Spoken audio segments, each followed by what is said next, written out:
Fifth test match में India को हार की डीप ट्रबल से बचाने के लिए 3 डीप्स तैयार हैं। आकाशदीप, अर्शदीप एंड कुलदीप। जी हाँ, फोर्थ टेस्ट मैच अगर आपको याद होगा तो अचानक से इंजरीज हुई थी, इंजरी की वजह से रिप्लेसमेंट्स आए थे और वहां पर ऐसा लग रहा था कि यार इंडिया कमजोर हो गया, खास करके बॉलिंग यूनिट में। लेकिन अब वो जो कमजोरी है वो वापस से रिवाइव होने वाली है और कुछ प्लेयर जो आपको पिछले टेस्ट मैच में नहीं दिखे थे वो इस मैच में दिखेंगे, कुछ प्लेयर जो आपको पिछले में दिखे थे वो यहां से माइनस होंगे। लेकिन इस पूरे प्लस माइनस में जो सबसे पहला नाम आएगा वो आएगा जसप्रीत बुमराह का, फॉर मेनी रीजन। पहला रीजन, जसप्रीत बुमराह अपना 3 टेस्ट मैच खेल चुके हैं, जिसके बारे में पहले बात हो चुकी थी कि इस सीरीज में वो 3 ही मैच खेलेंगे। और अगर आप ये सोच रहे हो कि क्या वो 3 से 4 नहीं खेल सकते हैं, सो उस नहीं का 2 रीजन है। पहला रीजन ये कि जसप्रीत बुमराह ने 4 टेस्ट मैच में कुछ ऐसे लोज देख लिए या कुछ ऐसे लोज हमें दिखा दिए जो अब से पहले जसप्रीत बुमराह ने एक्सपीरियंस नहीं किए थे। सबसे पहला ये कि बुमराह ने 100 से ज्यादा रन एक इनिंग में कभी कंसीड नहीं किया था, वहां पर कर दिया। आप सोचो कि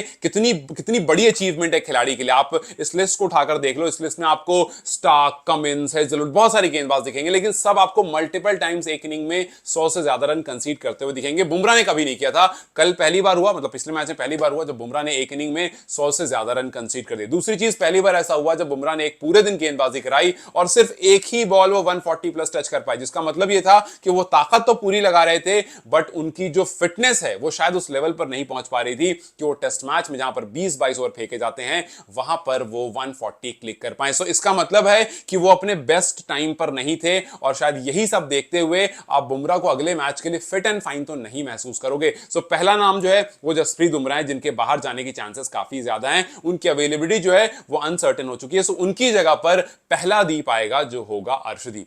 मोस्ट प्रोबेबली आपको अर्शदीप जो है वो अगले टेस्ट मैच में डेब्यू करते हुए दिखेंगे। दूसरा नाम जो है वो है अंशुल कंबोज, जिसकी जगह पर आएगा दूसरा डीप और वो है आकाशदीप। वो इसलिए क्योंकि 4 टेस्ट मैच में आकाशदीप की इंजरी की जगह पर एज अ रिप्लेसमेंट लाया गया था अंशुल कंबोज को और अब आकाशदीप फिट हो चुके हैं। 4 टेस्ट मैच के बाद जब आपको गंभीर ने बात साफ साफ बता दी कि भैया जितने भी हमारे प्लेयर्स थे जो अनफिट हुए थे, खास करके फास्ट बॉलर्स, वो अब फिट हो चुके हैं। तो आकाशदीप भी फिट हो गए हैं और अंशुल कंबोज ने कुछ ऐसी बहुत अच्छी परफॉर्मेंस भी नहीं दी जो आप सोचो कि यार इनको रखना है।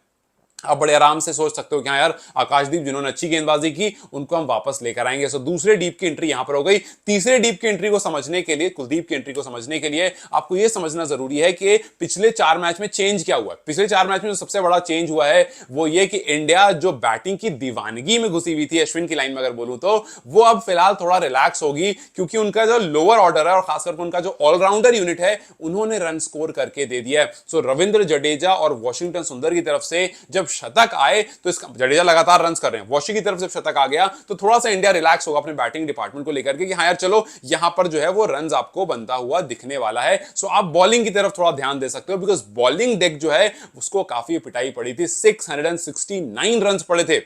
आपके बुमराह बहुत अच्छी क्लिक नहीं कर रहे थे, आपके अदर बॉलर्स जो थे खासकर कंबोज बहुत अच्छी क्लिक नहीं कर रहे थे, सिराज ने भी कुछ बहुत जबरदस्त गेंदबाजी नहीं कराई थी। सो हर मैच में जो हमने बॉलिंग यूनिट चेंज होते हुए देखी है वो आप इस बार भी देखोगे। इस वजह से आप हो सकता है कि इस बार बॉलिंग पर ज्यादा ध्यान देते हुए देखो और इसी वजह से क्योंकि आपके पास बैटिंग यूनिट जो है वो ठीक ठाक परफॉर्म कर रही है और 5th टेस्ट मैच में आप चाहोगे कि यार इंग्लिश जो बेसबॉल का अटैक है उसको तोड़ा जाए और हरभजन सिंह ने कहा भी था कि आप कुलदीप को लेकर आओगे तो वो सबसे पहले क्या करेगा, वो बेसबॉल के अटैक को तोड़ेगा क्योंकि बेसबॉल का जो अप्रोच है खेलने का वो कुलदीप को उस तरह से नहीं खेल सकते और कुलदीप जो है वो आपके मेन बॉलर हैं।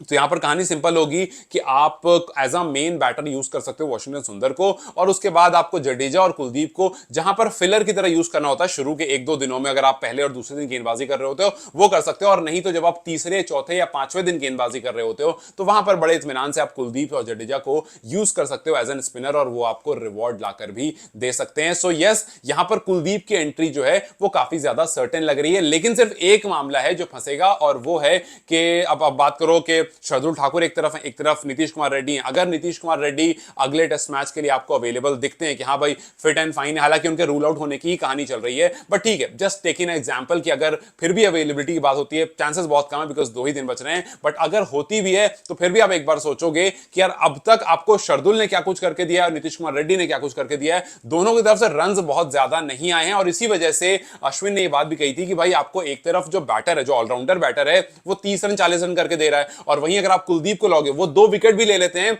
तो काफी क्रूशल होगी, 3 विकेट भी ले लेते हैं काफी क्रूशल होगी, और दूसरी वाली इनिंग में तो वो आपको काफी ज्यादा हेल्पफुल बनकर दिखेंगे। सो ये 3 डीप हैं जो इंडिया को डीप ट्रबल से बचा सकते हैं, क्योंकि 5th टेस्ट मैच जो है वो इंडिया के लिए करो या मरो वाला है। अगर इंडिया जीत जाता है तो सीरीज वो आपको ड्रॉ हो जाएगी, अगर इंडिया हार जाता है तो सीरीज हार जाएगा, अगर वो मैच ड्रॉ हो जाता है तब भी इंडिया सीरीज हार जाएगा। सो मतलब कहानी कुल मिलाकर ये है कि इंडिया के पास सिर्फ एक ऑप्शन है, और वो ऑप्शन है कि भाई आप उस मैच को जीत कर निकलो, और उस मैच को जीतने के लिए आपको अपनी बेस्ट यूनिट तैयार करनी पड़ेगी। आपको इंग्लैंड के बैटिंग अटैक को तोड़ना पड़ेगा।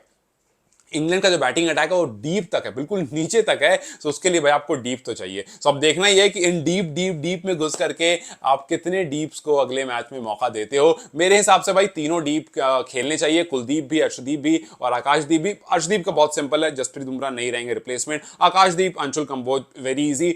कुलदीप को लेकर के बस यही कहानी है कि भाई वो आपका मेन बॉलर है, आप 3 पेसर आपके पास ऑलरेडी हैं, आप 3 पेसर से शुरू में कराते हो, उसके बाद आप रिप्लेसमेंट के लिए या फिर आप फिलर की तरह यूज करते हो। आप वहां पर कुलदीप को 5, आपने 7 ओवर दिए थे शार्दुल ठाकुर को, उन्होंने 35 रन पिटाए थे, नहीं सॉरी, आपने 5 ओवर दिए थे, उन्होंने 35 रन पिटाए थे, मतलब 7 के एवरेज, 7 की इकोनॉमी से उन्होंने रन दिए थे, उससे कम में ही कुलदीप आपको काम करके दे देंगे। सो अब देखना बस ये है कि क्या कुलदीप यादव को एंट्री मिलती है या नहीं मिलती है। मेरे हिसाब से लास्ट टेस्ट मैच है, कुलदीप को आना चाहिए, अर्शदीप को भी आना चाहिए, आकाशदीप को तो खैर आना ही चाहिए। खैर आपके हिसाब से क्या ये 3 चेंजेस टीम के लिए सही हैं? क्योंकि सब फिट एंड फाइन है, अब बस फाइनल कॉल की देरी है। आपके हिसाब से क्या ये 3 11 में होंगे, नहीं होंगे? मुझे कमेंट सेक्शन में जरूर बताएं। Till then you guys take care, let's see you very soon, bye bye.